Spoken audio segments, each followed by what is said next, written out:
Hello everyone, मैं अनुज सिंह पाल आप सभी का अपने YouTube channel UPSC NCERT expert पर स्वागत करता हूं।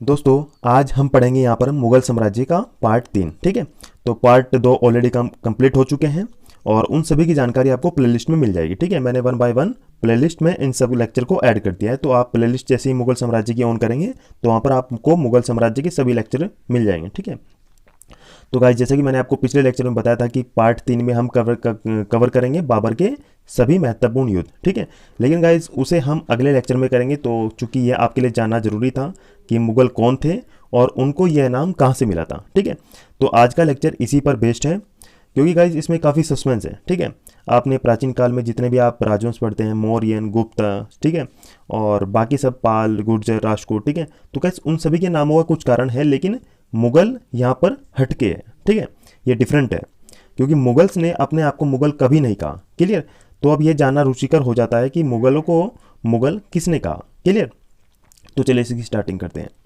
तो गाइस जैसे कि मुगलों की उत्पत्ति के बारे में बात करें तो जो बाबर था, जो कि पहला शासक था, पहला शासक नहीं था, शासक उससे पहले भी ऑलरेडी हो चुके थे, लेकिन हमारे भारतीय इतिहास में वो पहला मुगल शासक है। ठीक है, तो गाइस इसलिए आपने देखा होगा कि प्राचीन जितने भी राजवंश हुए तो किसी का नाम माता के आधार पर रखा गया है, किसी का नाम पिता के आधार पर रखा गया है, ठीक है, किसी का उसकी जाति के आधार पर रखा गया है, या फिर जैसे कि दिल्ली सल्तनत तो वो एक स्थान के स्थान पर रखा गया है। ठीक है, इसके अलावा मगध है, पाटलिपुत्र है, ठीक है, तो ये सब नाम स्थानों से मिले हैं।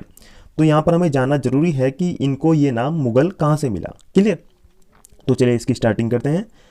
दोस्तों, इस राजवंश का पहला शासक था बाबर, और बाबर को यह नाम 2 आधार पर मिला। ठीक है, क्योंकि बाबर की जो माता थी वो मंगोल थी और पिता तुर्क थे। दोनों ही बड़े राजवंश थे एशिया के।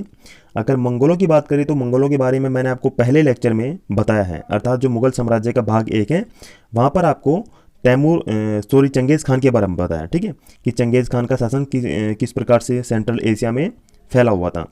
तो माता की ओर से ये चंगेज़ खान के वंशज थे, और अगर पिता की ओर से एक बात की जाए तो ये तैमूर या तिमूर के वंशज थे। ठीक है, अब इस बात की स्टार्टिंग होती है कि ये लोग अपना नाम क्या कहते थे। ठीक है, ये अपने आप को क्या कहलाना पसंद करते थे।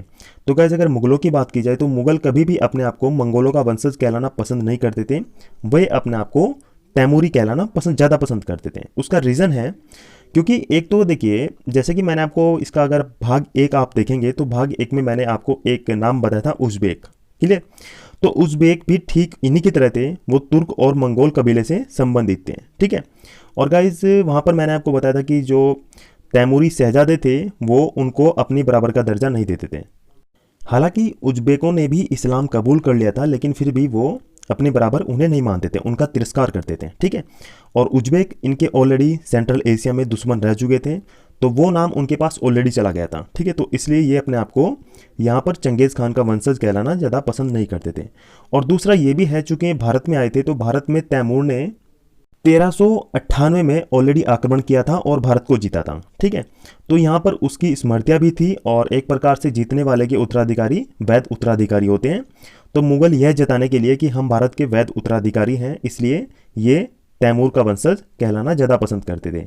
हालांकि जब बाबर आया तो बाबर के बारे में आपको 4 युद्ध पढ़ने को मिलेंगे। तो वहाँ पर एक युद्ध में ये चंगेज़ खान, जो मंगोलों की परंपरा थी, अर्थात अपने दुश्मनों का सिर काट के उनका प्रदर्शन करना, ठीक है, तो वो बर्बरता का एक बार इन्होंने किया था, लेकिन फिर कभी इन्होंने इस प्रकार की कोई भी कृत्य भारत में नहीं किया। मुगलों ने हमेशा भारत में यही दिखाया कि हम तैमूर के वंशज हैं, और तैमूर ने 1398 में दिल्ली को ऑलरेडी जीता था, तो इस प्रकार से हम भारत के वैध उत्तराधिकारी हुए हैं। तो इस प्रकार से ये जानकारी थी कि ये अपने आप को क्या कहलाना ज़्यादा पसंद करते थे। तो गाइज अब आपको क्लियर हो गया होगा कि मुगलों ने, जब मुगल यहाँ पर शासन कर रहे थे तो मंगोल शब्द या मुगल शब्द उनके आसपास भी नहीं था। ठीक है, अब बात आती है कि फिर इन्हें मुगल किसने कहा और कब कहा। ठीक है, तो गाइज अगर इस बात की हम जानकारी करते हैं कि मुगलों को यह नाम किसने दिया और क्यों रखा गया इसका नाम। ठीक है, तो गाइज मुगल जो शब्द है वो मंगोल से व्युत्पन्न हुआ है, अर्थात मंगोल से ही निकला है। ठीक है, तो यहाँ पर आप जान चुके होंगे कि कभी भी मुगलों ने अपने लिए यह शब्द प्रयोग नहीं किया था। ठीक है, लेकिन फिर भी उनके नाम के आगे ये शब्द मिलता है। तो गाइज इसके लिए जो हमारे पास जानकारी है वो है कि इस राजवंश के शासकों ने कभी भी यह नाम अपने लिए प्रयोग नहीं किया। ठीक है, मुगल स्वयं को तुर्की शासक तिमूर का वंशज कहलाना पसंद करते थे। ठीक है, और इसके अलावा गाइज जब इस नाम की स्टार्टिंग मिलती है तो वो मिलती है 16वीं शताब्दी में, ठीक है। तो गाइज जब यहाँ पर यूरोपियन आए तो यूरोपियन ने यहाँ के जो लोकल राजा थे उस समय, जो कि मुगल थे, ठीक है, तो मुगलों के लिए इस नाम का प्रयोग किया था। क्लियर।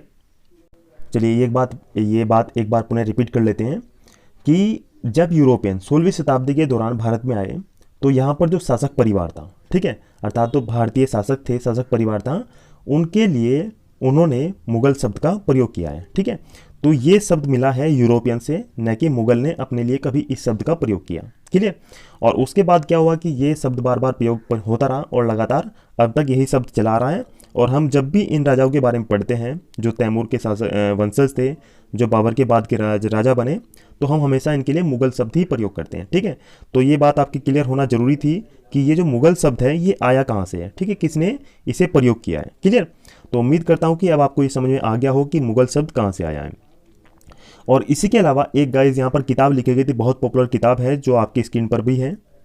इसके ऊपर ऑलरेडी एक मूवी भी बन चुकी है, ठीक है, द मोगली, मोगली के नाम से आई थिंक मूवी है। और इस किताब का नाम था जंगल बुक।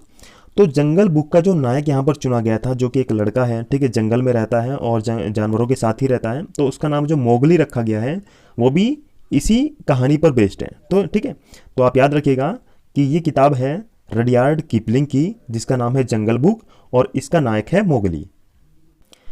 तो इस प्रकार से मैंने आपको मंगोल और मुगल ये सब पूरी जानकारी दे दी है। तो ये जानना आपके लिए ज़रूरी था क्योंकि आप जिस राजवंश के बारे में पढ़ रहे हैं तो उसे नाम कहाँ से मिला है, ठीक है। तो इसलिए आज का लेक्चर, आपका तीसरा पार्ट, हमने इनके नाम और इनके इस शब्द पर रखा है, ठीक है। उम्मीद करता हूँ आपको यह जानकारी पसंद आई होगी। और गाइज़ अगर पसंद आई तो लाइक कीजिए, शेयर कीजिए और साथ ही साथ कमेंट करके मुझे ज़रूर बताइए, और साथ ही साथ हमारे चैनल को सब्सक्राइब कर लीजिए, ठीक है। तो मुगल शब्द के जितने भी लेक्चर होंगे आपको मुगल साम्राज्य की प्लेलिस्ट में मिल जाएंगे। जैसे आप मेरे यूट्यूब चैनल पर जाएंगे, प्लेलिस्ट ऑन करेंगे तो वहाँ पर आपको सारे 1 बाय 1 लेक्चर मिल जाएंगे, ठीक है। तो पढ़ते रहिए, अपना ध्यान रखिए, अगले लेक्चर में मिलते हैं, धन्यवाद।